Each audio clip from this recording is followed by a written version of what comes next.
आज हम लोग श्रीमद् भगवत गीता के द्वितीय अध्याय के 31वें श्लोक से प्रारंभ करने जा रहे हैं। पिछले वीडियोस में हमने 30वें श्लोक तक खत्म कर लिया था, जिसमें हम देख रहे थे कि भगवान श्री कृष्ण ने आत्मा के बारे में बहुत कुछ बता दिया है और कहा है कि अगर हम आत्मा के अस्तित्व को माने चाहे ना माने, शोक करने का कोई अर्थ नहीं है।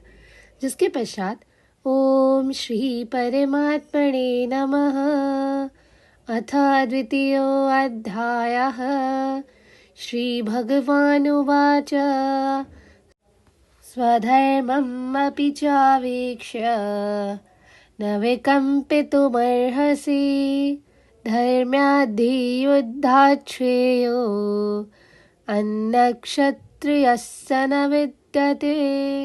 क्षत्रिय होने के नाते अपने विशिष्ट धर्म का विचार करते हुए तुम्हें जानना चाहिए कि धर्म के लिए युद्ध करने से बढ़कर तुम्हारे लिए अन्य कोई कार्य नहीं है, अतः तुम्हें संकोच करने की कोई आवश्यकता नहीं है। सामाजिक अवस्थाओं में चार वर्णों में द्वितीय वर्ण सबसे उत्तम शासन के लिए है और उसको क्षत्रिय कहते हैं। क्षत का मतलब होता है चोट खाया हुआ और क्षति से रक्षा करने वाले को क्षत्रिय बोला जाता है। त्रायते यानी कि रक्षा प्रदान करने वाला। क्षत्रियों को वन में आखेट करने का प्रशिक्षण दिया जाता था। क्षत्रिय जंगल में जाकर शेर को ललकारता और उससे आमने सामने अपनी तलवार से लड़ता था। शेर की मृत्यु होने पर उसे राजसी ढंग से अंत्येष्टि की जाती थी। आज भी जयपुर की रियासत में जो क्षत्रिय राजा होते हैं वो इस प्रथा का पालन करते हैं। क्षत्रियों का विशेष रूप से जो ललकारना और मारना का जो शिक्षा दी जाता था, क्योंकि कभी कभी धार्मिक हिंसा जरूरी होती है, इसलिए क्षत्रियों को सीधे संन्यासाश्रम ग्रहण करने का विधान नहीं है। राजनीति में अहिंसा कूटनीति का चाल हो सकती है, किंतु ये कभी भी कारण या सिद्धांत नहीं रही। धार्मिक संहिताओं में उल्लेख मिलता है आहवेशु मिथोन्योन्यम जिघांसन्तो महीक्षितः युद्धमानः परम शक्त्या स्वर्गम यान्त्य परांगमुखाः यज्ञेषु पशवो ब्रह्मण हन्यन्ते सततं द्विजै संस्कृताः किल मंत्रिश्च ते अपि स्वर्गम अवाप्नुवन्। युद्ध में विरोधी ईर्ष्यालु राजा से संघर्ष करते हुए मरने वाले राजा या क्षत्रियों को मृत्यु के अनंतर वे ही उच्च लोक प्राप्त होते हैं, जिनकी प्राप्ति यज्ञाग्नि में मारे गए पशुओं की होती हुए। इसलिए धर्म के लिए युद्ध भूमि में वध करना या फिर याज्ञिक अग्नि के लिए पशुओं को मारना हिंसा कार्य नहीं माना जाता। इसमें जो निहित धर्म के कारण प्रत्येक व्यक्ति को लाभ पहुंचता है और यज्ञ में जो पशु की बलि दी जाती है वो एक स्वरूप से दूसरे में बिना विकास प्रक्रिया के तुरंत ही उसे मनुष्य का शरीर प्राप्त हो जाता है।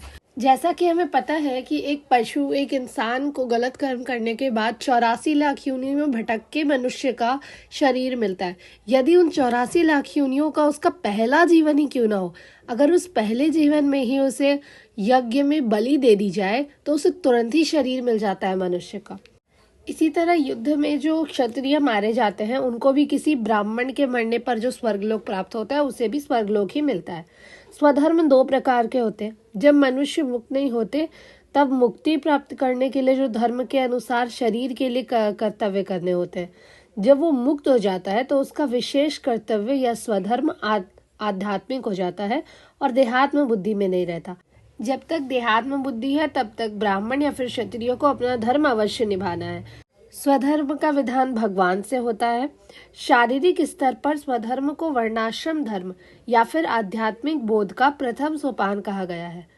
वर्णाश्रम धर्म यानी कि प्राप्त शरीर के जो विशिष्ट गुण हैं उन पर आधारित स्वधर्म की अवस्था से मानवीय सभ्यता का शुभारंभ होता है।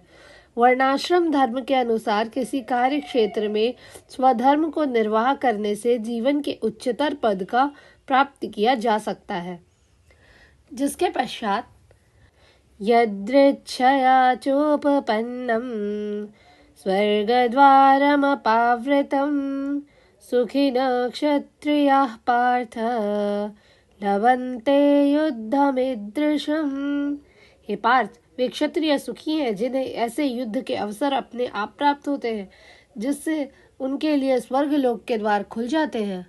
विश्व के जो परम गुरु हैं भगवान कृष्ण, वो अर्जुन को इसी प्रवृत्ति की भर्त्सना करते हैं जब अर्जुन कहते हैं कि उन्हें युद्ध करने में कोई लाभ नहीं दिख रहा, इससे नरक में शाश्वत वास मिल जाएगा। अर्जुन इस तरह की जो बात कह रहे हैं वो सिर्फ अज्ञान जन्य थे। वो अपने स्वधर्म के आचरण में अहिंसक बनना चाह रहे थे, किंतु एक क्षत्रिय के लिए युद्ध भूमि में स्थित होकर इस प्रकार अहिंसक बनना मूर्खों का दर्शन है।